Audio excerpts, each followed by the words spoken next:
was exhilarating. Getting to drag the knife across Mortimer Gunderson's throat, making his killer suffer the same fate he had. The irony was delicious, and Professor Bardsley loved it. He was just wiping the blood off of the knife when he felt something tapping his shoulder. It was a familiar sensation, which just a few days ago he had feverishly excused away as his mind playing tricks on him. However, after what he had experienced in the past few days, he could no longer deny the existence of ghosts. So this time, he actually turned to look, and was greeted with the ghost of Jack Ryan Smith.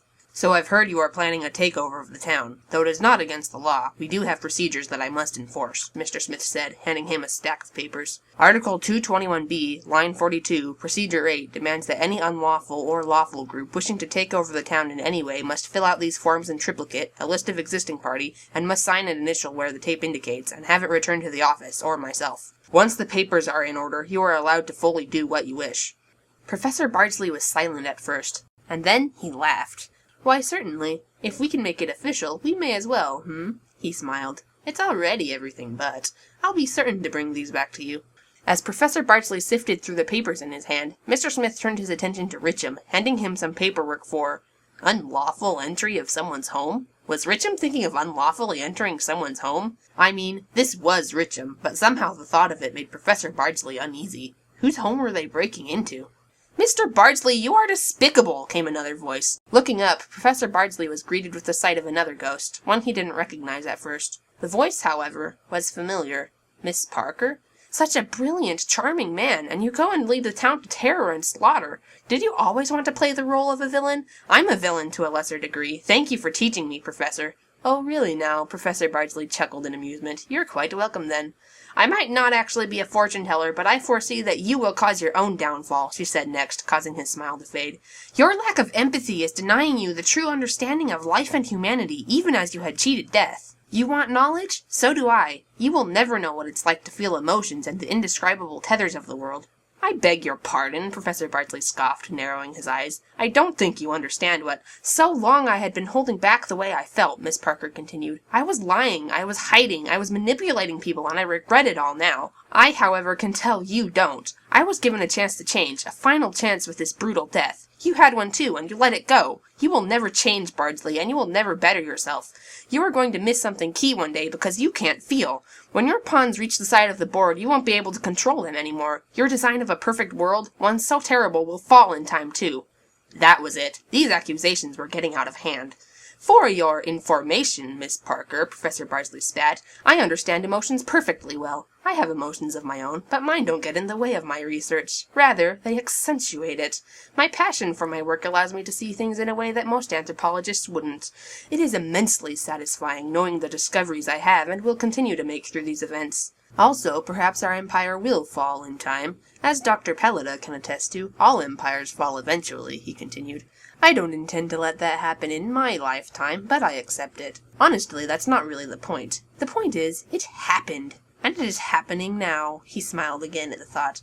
"I have made so much research, and it was quite enlightening. And I look forward to the research I will make in the future." Cassidy and Jonathan climbed into the latter's car, taking the notes for the revival potion with them.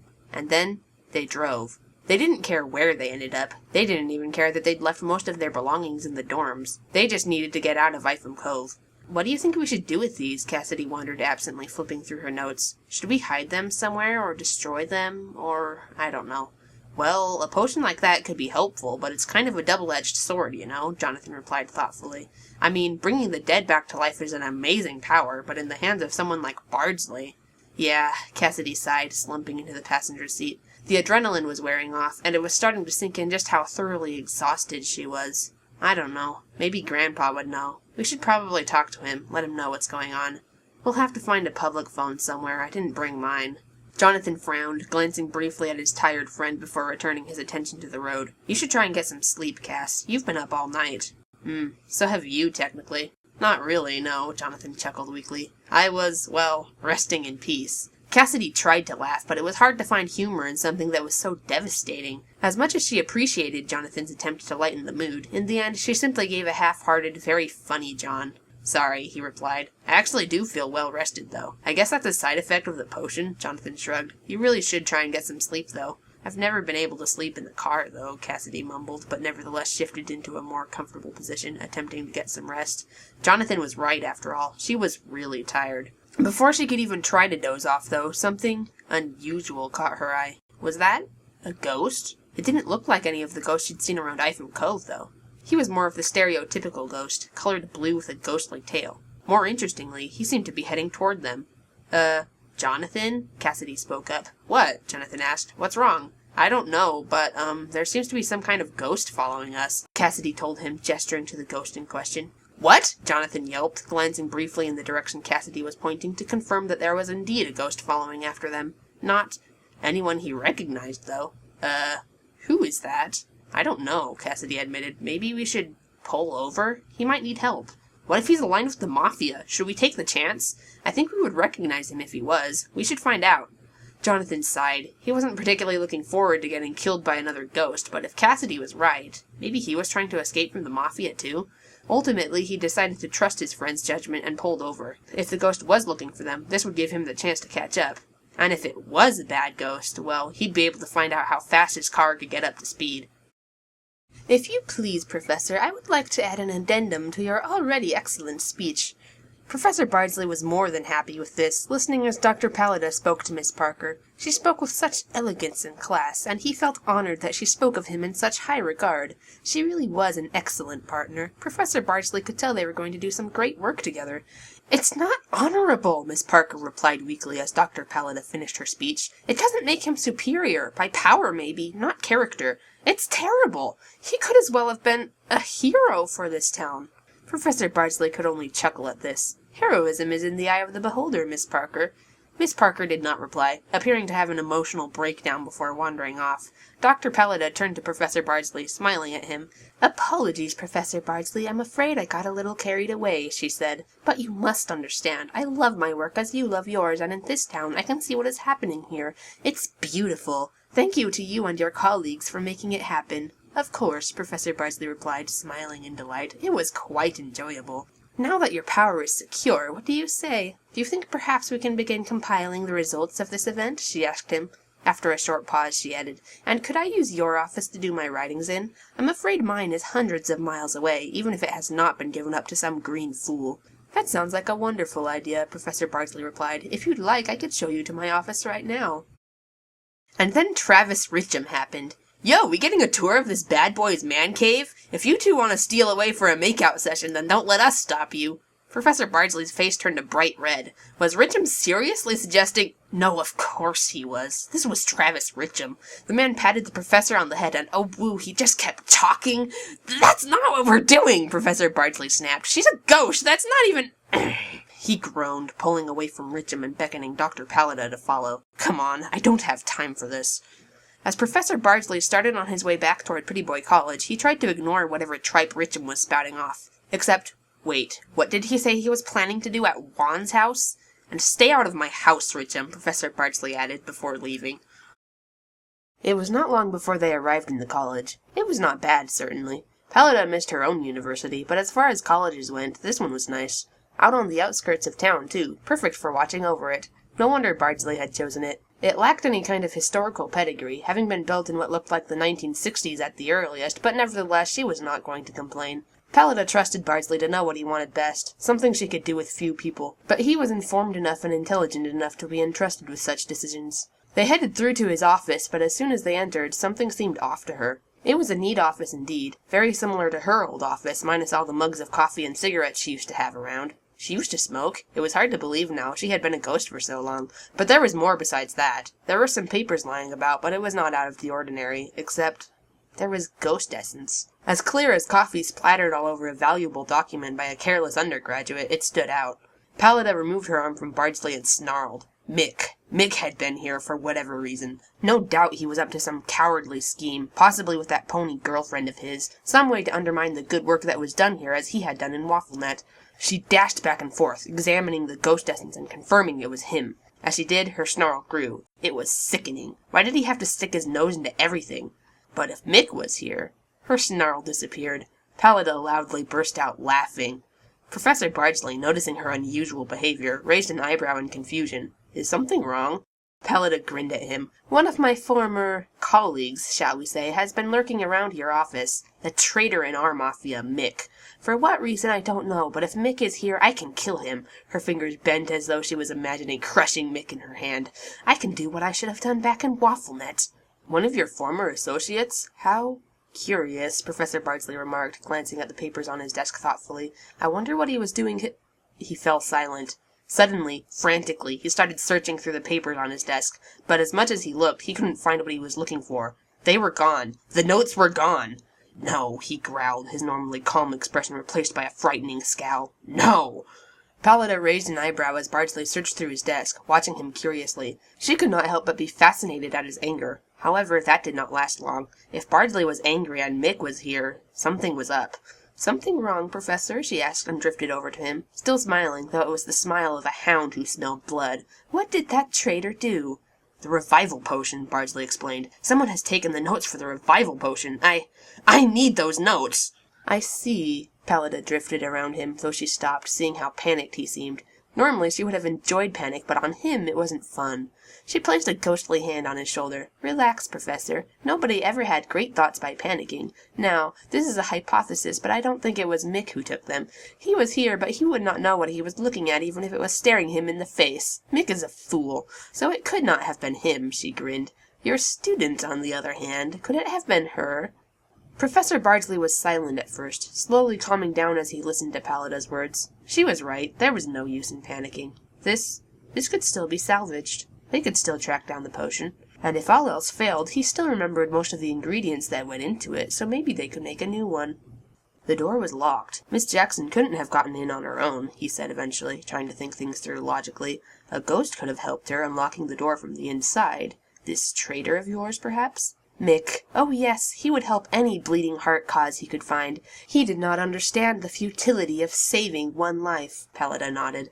And his essence is all over your office. It's easy to figure out what happened. But it's all right. Your rule is complete. What is a few more rebels? She drifted away from him, towards the door. That said, I would relish a chance to get my hands on Mick. If he's meddled, well, it just gives my actions purpose instead of just for my own pleasure. Where could your student have gone?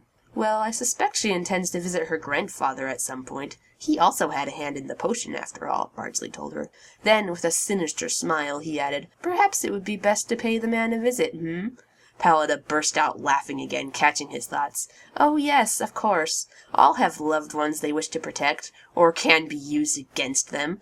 I can have my satisfaction and you can have yours. It's perfect. So, as usual, care to lead the way? I do not yet know this town as well as I'd like, she returned his smile. Mr. Jackson lives out of town, Bardsley pointed out. I suppose that means we could take a little trip.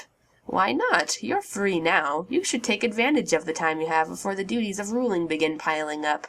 A laugh escaped Pallada as she imagined their faces as they arrived. And, of course, if there is anything I can do, anything special, I am a ghost after all. Of course, Professor Bardsley smiled, reverting back to his usual demeanor. Let's pay old Archibald a visit, shall we?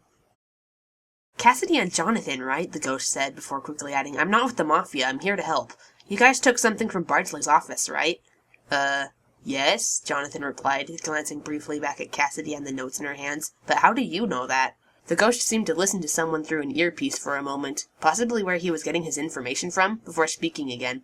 We should probably keep moving. I don't know if you saw, but Bardsley's keeping company with a ghost from another Mafia, and she's not exactly friendly. I can help keep watch for her and at least buy you some time if she finds us. Oh, well, that's, Jonathan grimaced. Yeah, if you could do that, that'd be great. And then the ghost was tackled by a pony. Jonathan blinked. Well, then, we'd better get going, Cassidy remarked. Yeah, you're probably right, Jonathan agreed. Turning to the ghost, there were 3 of them now, he added, we can't stay, so you could come with us, or whatever you want to do, I guess. I don't know. Thanks for the warning, though. Without waiting for an answer, he drove off. It was too risky to wait for too long. Running away was hard. It wasn't easy leaving their former lives and friends behind. Cassidy could only imagine the onslaught of texts she must have gotten from Susie when the latter realized the former was missing, but it was even harder leaving family behind. When she called her grandfather to explain the situation, he instructed her not to come anywhere near him because Bardsley would surely find her if she did. She agreed. That was the last she'd ever heard from him. Cassidy and Jonathan eventually settled in an entirely different town, going to an entirely different school, adopting entirely different personas. Cassidy had suggested they change their names to make it harder for them to be tracked. Jonathan thought for a moment at the suggestion, then laughed. "Maybe you could be Mallory and I could be Jackson," he suggested. Cassidy chuckled weakly. "Sure, why not?"